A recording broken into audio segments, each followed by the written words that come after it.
শুভরাত্রি সুপ্রিয় শিক্ষার্থী বন্ধুরা। তো গতকাল আমি আলোচনা করছিলাম সমান্তরাল সরলরেখা কাকে বলে এবং সেটা দেখতে কেমন। আমি গতকাল আলোচনা করেছিলাম, তারপরে একটি রিভিউ করি।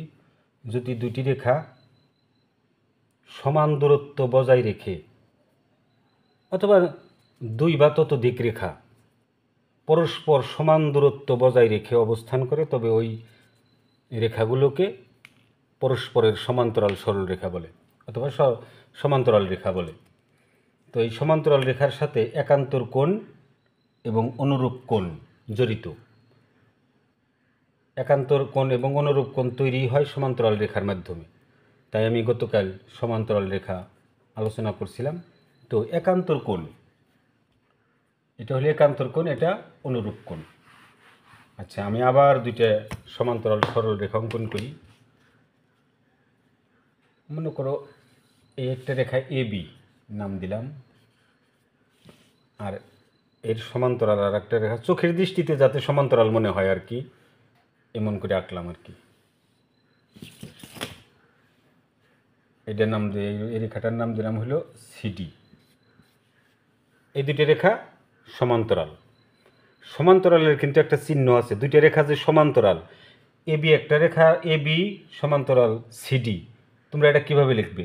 লিখবে এ বি সমান্তরাল, এই যে সমান্তরাল মানে লম্বালম্বি সমান চিহ্ন, সমান চিহ্ন লম্বালম্বি, এ বি সমান্তরাল সিডি, এইভাবে এটা লেখা হয়। অথবা তুমি যদি লেখো যে এ বি, বাংলায় লিখলে সমান্তরাল সিডি, সমস্যা নেই। কিন্তু সমান্তরাল সাধারণত গাণিতিক প্রতীক হিসাবে এই চিহ্নটা ব্যবহার করা হয়, এইটা এ বি সমান্তরাল সিডি। আচ্ছা, আমি এখন এই দুইটা রেখাকে অন্য তৃতীয় একটা রেখা দ্বারা ছেদ করলাম। ছেদ করলাম মানে দুইটা রেখাকেই আরেকটি রেখা দ্বারা স্পর্শ করলাম অথবা সংযুক্ত করে দিলাম। এই ছেদকারী রেখাটা হলো পি আর একটা হলো কিউ। তারা এই যে দুইটা বিন্দুতে মিলিত হইল, এটার নাম দেই এম, আর এই বিন্দুটার নাম দিলাম এন। আচ্ছা, একান্তর কোণ হলো, একান্তর কোণের সংজ্ঞা যদি তোমরা বুঝতে যাও অথবা আমি বলতে যাই, আমি বলি, তাহলে সেটা অনেক জটিল তোমাদের কাছে মনে হবে, জিনিসটা তোমরা বুঝতে পারবে না। কিন্তু আমি একটা টেকনিকে বলে দিই, সেটা তোমাদের মনে থাকবে এবং তুমি ওইভাবেই বুঝে নিবা এবং পরবর্তীতে ওই সংজ্ঞাটাও পরে তুমি শিখে নিবা বই থেকে, সমস্যা নেই। কিন্তু তোমাদের একবারে সহজে বোঝানোর জন্য আমি একান্তর কোণটাকে এভাবে সংজ্ঞায়িত করব যে তুমি দেখবা যে জেড আকৃতির কোণকে একান্তর কোণ বলে। জেড আকৃতির কোণকে একান্তর কোণ মনে করবা। যেমন আমি যদি এখান থেকে যদি এই রেখাটা মুছে দিই আর এখান থেকে এই রেখাটা আমি মুছে দিলাম, দেখো তো কেমন দেখা যেতেছে? Z Z. তাহলে এই একটা কোণ আর এই একটা কোণ সমান। ছেদকের এক পাশে আর একটা ছেদকের আর এক পাশে এই দুইটা কোণ সমান যদি এই দুইটা রেখা সমান্তরাল থাকে। শর্ত কিন্তু এইটা, যদি এই দুইটা রেখা সমান্তরাল থাকে তাহলে এই কোণটা এই কোণটা, অনেকটা অক্ষরটা দেখতে দেখো জেডের মতো। আমি যদি এটা মুছে দেই, তুমি মনে মনে মুছে দিবে অথবা কল্পনা করবে যে এইটুক এইটুক পর্যন্ত নাই, আবার এন থেকে এটুক পর্যন্ত নাই, তাহলেই এটাই বুঝবে একান্তর কোণ। অর্থাৎ জেডের মতো দেখা যায়, দেখা দিলে দুই সাইডে দুইটা কোণ, এই একটা কোণ, এখানে কি A M N, A M N একটা কোণ, আর একটা কেরা পি এন ডি অথবা ডি এন পি। কোণ বলার সময় যেখানে যে বিন্দুতে কোণ উৎপন্ন হয়েছে সেই লেটার লাগে, সেই বর্ণটাকে অবশ্যই মাঝখানে রাখবা। পি এন ডি, এই যে এন বিন্দুতে কোণ, আর এটা কি এ এম এন অথবা কিউ বললেও সমস্যা নেই, যেহেতু এটা একই সরল রেখা। এ এম এন এই রেখা, এই কোণটা হলো একান্তর কোণ। আচ্ছা, আমি যে অংশটুকু মুছে দিছিলাম সেই অংশটুকু আবার সংযুক্ত করে দিই।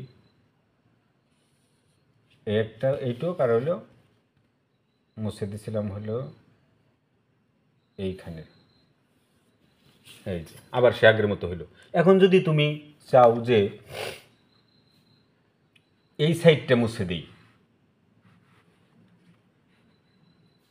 আর এইটার হলো এই সাইড মুছে দিই,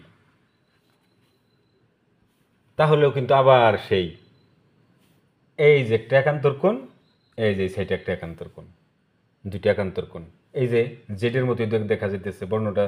এইটা ভাবলেই একটু কল্পনা করো, দেখো একটু জেডের মতো দেখা যাইতেছে।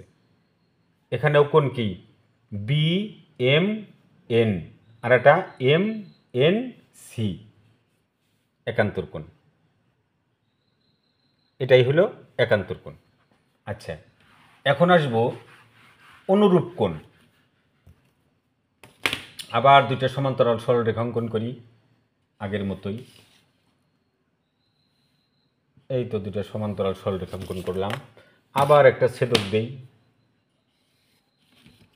দিলাম এ বি পি, ছেদকটার নাম দিলাম পি কিউ, আর এটা এই রেখাটার নাম দিলাম হলো সিডি। আবার সেই এখানে এম দিলাম, এখানে এন দিলাম, এন দিলাম। তো এখন হলো অনুরূপ কোণ।